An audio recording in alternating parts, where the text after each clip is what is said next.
నమస్తే నేను Chandana welcome to Great Andhra ఇప్పటివరకున్న టాప్ స్టోరీస్ చూద్దాం. బాబు వినాశకాలే విపరీత బుద్ధి. కూటమి గోబెల్స్ ప్రచారానికి సుప్రీం చెక్. తొలి ముసలం పిఠాపురంలోనే పుడుతోందా? సిట్ దర్యాప్తు నిలిపివేత. ఊబిలో కూరుకుపోతున్న చంద్రబాబు. సహజంగా ఎవరికైనా దేవుళ్ళంటే భక్తితో పాటు భయం ఉంటుంది. దేవుళ్లను విశ్వసించే వారిలో పాప భీతి ఉంటుంది. తప్పులు చేస్తే దేవుళ్లకు సమాధానం చెప్పుకోవాల్సి ఉంటుందని భయంతో ఎంతో కొంత జాగ్రత్తగా ఉంటారు. దేవుళ్లలో తిరుమల శ్రీవారు ఎంతో ప్రత్యేకం. కలియుగ దైవంతో పెట్టుకుంటే ఎంతటి వారైనా సర్వనాశనం అవుతారని ఉదాహరణలతో కూడా చెబుతూ హెచ్చరిస్తుంటారు. అయితే కలియుగ దైవానికి తాను పరమ భక్తుడిగా చెప్పుకునే ముఖ్యమంత్రి చంద్రబాబు నాయుడు ఎందుకో ఆ దేవదేవుని విషయంలో తప్పు చేశారనే అభిప్రాయం బలపడుతోంది. తిరుమల లడ్డూ ప్రసాదం కల్తీపై విచారణ సందర్భంగా ముఖ్యమంత్రికి సుప్రీంకోర్టు తలంటింది. రాజ్యాంగ పదవిలో ఉన్న వ్యక్తి ఇంత బాధ్యతారాహిత్యంగా వ్యవహరిస్తారా అని సుప్రీంకోర్టు నిలదీసింది. లడ్డూ ప్రసాదంలో కల్తీ జరిగిందని ఆధారాలు చూపాలని సర్వోన్నత న్యాయస్థానం నిలదీసింది. దీంతో ప్రభుత్వ తరపు న్యాయవాది సమాధానం లేక తడుముకోవాల్సి వచ్చింది. దీంతో ప్రపంచ వ్యాప్తంగా ఉన్న హిందువులంతా తిరుమల లడ్డూ ప్రసాదంలో కల్తీ జరగలేదని సుప్రీంకోర్టు కామెంట్స్తో ఆనందానికి లోనవుతున్నారు. అయితే సుప్రీం ఘాటు కామెంట్స్తో కూటమి నేతలు షాక్కు గురయ్యారు. కేవలం రాజకీయ ప్రయోజనాల కోసమే గత ప్రభుత్వంపై ముఖ్యమంత్రి చంద్రబాబు నిరాధార ఆరోపణలు చేశారని దేశమంతా గుర్తించింది. ఈ సందర్భంగా చంద్రబాబు నాయుడుపై సోషల్ మీడియాలో తీవ్ర స్థాయిలో విమర్శలు వెల్లువెత్తుతున్నాయి. చంద్రబాబు నాయుడు అధికారం కోసం జనానికి అబద్ధాలు చెప్పారని గుర్తు చేస్తున్నారు. బాబుకు జనం జగన్ అంటే భయం లేదని, చివరికి ఏడుకొండల స్వామి అన్నా భయం లేకపోతే ఎలా అని నెటిజన్లు ప్రశ్నిస్తున్నారు. శ్రీ వెంకటేశ్వర స్వామి ప్రసాదం విషయంలో చంద్రబాబు ఏ మాత్రం భయభక్తులు లేకుండా అబద్ధాలని అలవోకగా చెప్పడం అంటే వినాశకాలే విపరీత బుద్ధిగా చూడాలని పలువురు కామెంట్స్ చేస్తున్నారు.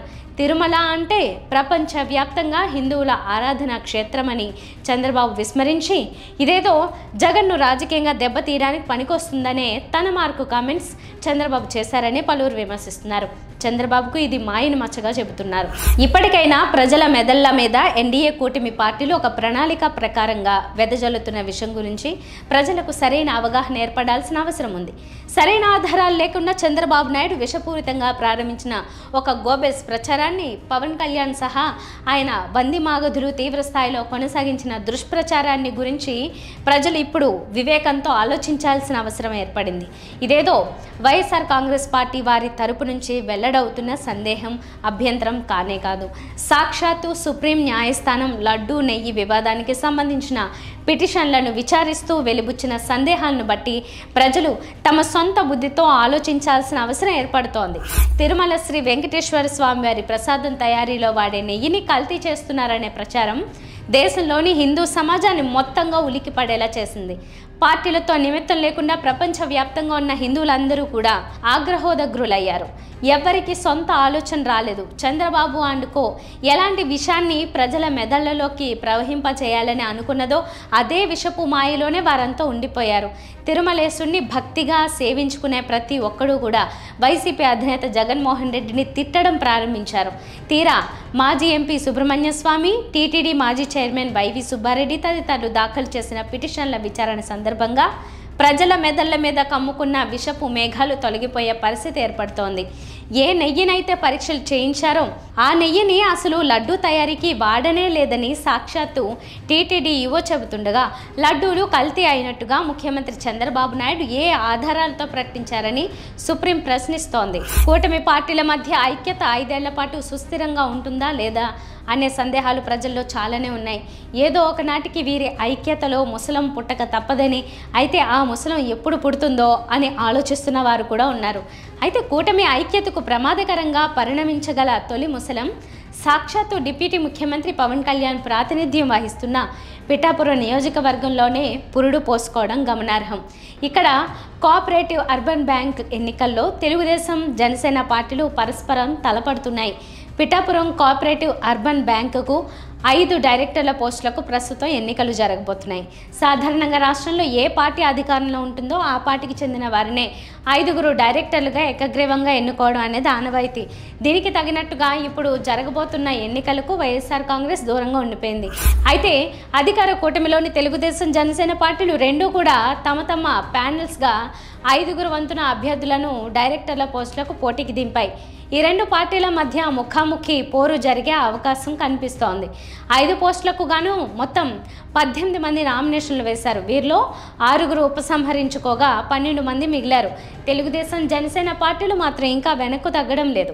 జనసేన పార్టీ తరపున రాజమండ్రి ఎంపీ తంగెళ్ల ఉదయ్ శ్రీనివాస్ సారథ్యం వహిస్తూ 5గురిని ఎంపిక చేసి నామినేషన్లు వేయించారు. అదే సమయంలో తెలుగుదేశం తరపున పిఠాపురం మాజీ ఎమ్మెల్యే పవన్ కారణంగా అన్యాయానికి గురై ఇప్పటిదాకా కనీసం ఎమ్మెల్సీ పదవిని కూడా పొందలేక ఎదురు చూస్తున్న వర్మ ఆధ్వర్యంలో 5గురు నామినేషన్లు వేశారు. ఈ ఇరువురి మధ్య సయోధ్య ఎప్పటికీ కుదురుతుందో అర్థం కావడం లేదు. 12 మంది బరిలో ఉండడంతో అభ్యర్థులకు గుర్తుల కేటాయింపు కూడా పూర్తయింది. 6వ తేదీన పోలింగ్ జరుగుతుంది. ఆలోగా కొందరు వెనక్కి తగ్గుతారా లేదా జనసేన, టీడీపీ బలాబలాలు తేల్చుకుంటాయా తెలియదు. తిరుమలలో సిట్ దర్యాప్తు నిలిచిపోయినట్టు సమాచారం. సుప్రీంకోర్టులో సిట్ విచారణను సవాల్ చేస్తూ వైసీపీ రాజ్యసభ సభ్యుడు వైవి సుబ్బారెడ్డితో పాటు పలువురు పిటిషన్లు దాఖలు చేసిన సంగతి తెలిసిందే. సిబిఐ లేదా సుప్రీంకోర్టు సిట్టింగ్ జడ్జితో విచారించాలనే డిమాండ్స్తో న్యాయ పోరాటం చేస్తున్నారు. ఈ విషయమై కేంద్ర ప్రభుత్వ అభిప్రాయాన్ని సుప్రీంకోర్టు అడిగింది. దీంతో సిట్ దర్యాప్తును చంద్రబాబు సర్కార్ నిలిపివేసినట్టు తెలిసింది. తిరుమల లడ్డు ప్రసాదంలో కల్తీ, అలాగే టీటీడీలో అధికార దుర్వినియోగం, ఇతరత్ర అవకతవకలపై నిజాలు నిగ్గు తేలుస్తామంటూ చంద్రబాబు సర్కార్ సిట్ ఏర్పాటు చేసింది. ఇటీవల సిట్ 3 బృందాలుగా ఏర్పడి వేగం పెంచింది. ఇదే సందర్భంలో సిట్ ఏర్పాటుపై సుప్రీంకోర్టు కీలక ప్రశ్నలు సంధించింది. కల్తీ జరిగిందని సీఎం చంద్రబాబు నాయుడే ఆరోపణలు చేసిన తర్వాత ఆయన దర్యాప్తు సంస్థను నియమించడం ఏంటని సుప్రీంకోర్టు నిలదీసింది. సిట్తో ఒరిగేదేమీ ఉండదనే అభిప్రాయం సర్వత్రా వ్యక్తమవుతోంది. ఎందుకంటే ఆరోపణలు చేసిన ప్రభుత్వం ఆధ్వర్యంలో ఏర్పాటైన సిట్ అధికార పార్టీ నేతలు చెప్పినట్టు కాకుండా నిష్పాక్షికంగా విచారణ జరిపే అవకాశం ఉండదనే మాట వినిపిస్తోంది. సిట్ నిష్పాక్షికతపై విమర్శలు రావడం, సుప్రీంకోర్టులో విచారణ జరుగుతుండడంతో ప్రభుత్వం వెనక్కి తగ్గినట్టు తెలిసింది. సుప్రీంకోర్టు చేతిలో సిట్ భవిష్యత్ ఆధారపడింది. సిట్ వద్దని మరో స్వతంత్ర సంస్థ చేతికి విచారణ బాధ్యతలు అప్పగిస్తే చంద్రబాబు సర్కార్కు భారీ దెబ్బే. ముఖ్యమంత్రి చంద్రబాబు నాయుడు రోజు రోజుకు ఊబిలో కూరుకుపోతున్నారు. అపరిమితమైన అధికారాన్ని దక్కించుకున్న కూటమి ఇంత త్వరగా పరిపాలనలో తేలిపోతుందని ఎవ్వరూ ఊహించలేదు. కళ్ళెదుటే చంద్రబాబు సర్కారుకు ప్రమాద ఘంటికలు మోగుతున్నాయి. మరోవైపు ఘోరంగా ఓడిపోయిన వైఎస్ జగన్మోహన్ రెడ్డిని కూటమి చర్యలే కనీ విని ఎరుగని రీతిలో పైకి లేపుతున్నాయి. తిరుమల లడ్డు ప్రసాదంలో పంది కొవ్వు, జంతువుల కొవ్వు, చేప నూనె కలిపారనే చంద్రబాబు ఆరోపణలు దేశవ్యాప్తంగా కలకలం రేపాయి. ముఖ్యమంత్రి స్థాయిలో చంద్రబాబు ఆరోపించడం, గత ప్రభుత్వ ముఖ్యమంత్రి వైఎస్ జగన్మోహన్ రెడ్డి క్రిస్టియన్ కావడంతో జనం కూడా అనుమానించారు. ఎక్కువ మంది నమ్మారు.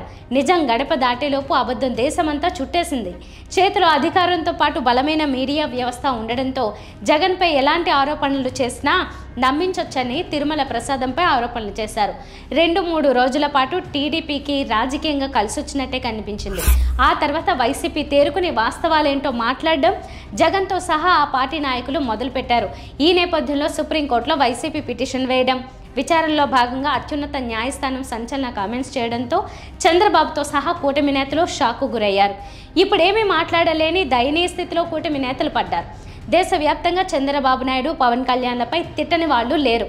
ప్రత్యర్థిని రాజకీయంగా ఇరకాటంలో పడేసి లబ్ధి పొందేందుకు చివరికి తిరుమల ప్రసాదాన్ని కూడా వాడుకుంటారా అని నిలదీస్తున్నారు. ఇంతకాలం చంద్రబాబుకు దేశవ్యాప్తంగా ఉన్న ఇమేజ్ తిరుమల ప్రసాదంపై అబద్ధాలు చెప్పారని తేలడంతో తీవ్రంగా దెబ్బతింది.